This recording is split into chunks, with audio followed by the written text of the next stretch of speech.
Hey everyone, welcome back. Today, we're diving into a really big question. How in the world do you teach kids about money? We're going to break down how you can take these super complex financial ideas and turn them into something simple, something engaging, and yeah, even something fun for them. Let's get into it. So just let that sink in for a second. What if all the stress and, the confusion that can come with budgeting was just gone, replaced with a kind of exciting challenge? What if it was all a game? That's really the core idea we're going to unpack today. So, where do you even start? Well, before a kid can learn to budget, they've got to understand what money even is. And that, right there, is the first big hurdle. Because let's face it, money can feel pretty abstract. I mean, try to see it from their perspective for a minute. It's just paper and some metal coins. Why does it have any value at all? To make it feel real, we actually have to go way back to the beginning, before dollars and cents were even a thing.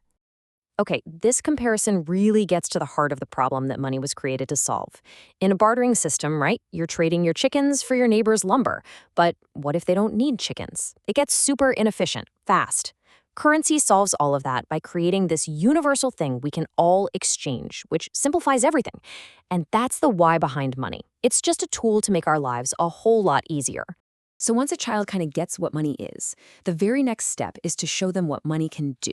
And this is where it gets really cool, because we connect a simple financial habit, saving, to a really powerful human emotion, aspiration, wanting something. This concept right here is, well, it's everything. Deferred gratification. It sounds fancy, but it's basically the psychological superpower behind saving.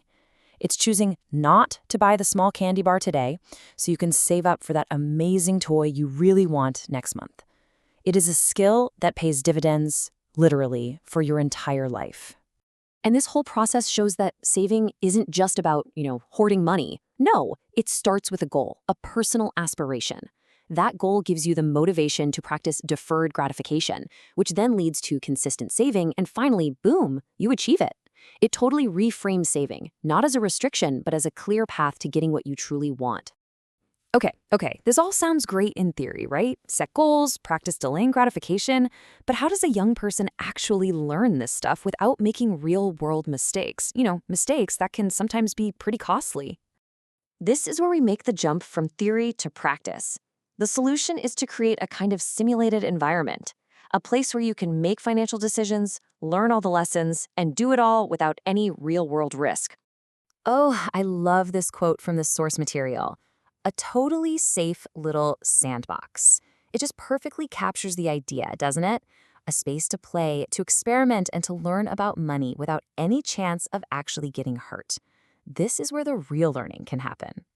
So what does this sandbox actually look like? Well, it's this interactive video module they call the shopping mission.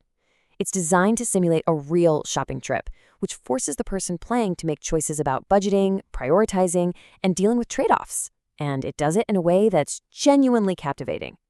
Let's make this really concrete.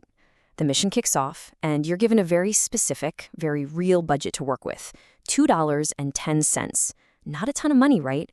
Which means every single choice you make is going to matter. And that brings us right to the core lesson of this whole simulation. When you have a limited budget, you just can't have everything. So this is all about learning the art of the smart choice. So here's the crucial part. The game forces you to balance needs versus wants. First, you have to buy your essentials.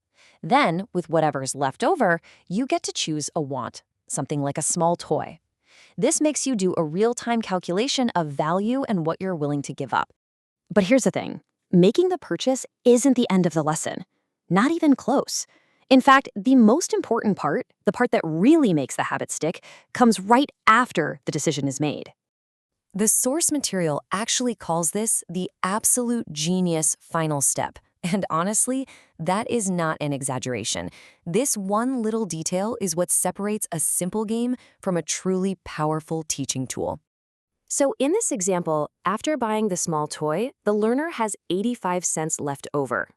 Now, in the real world, this change might just get lost in a pocket or a backpack, right? But not here. And here it is. The punchline. That leftover money is animated on screen and it goes straight back into the savings jar. It doesn't just disappear. It gets actively, visibly saved. So let's just break down why this is so powerful.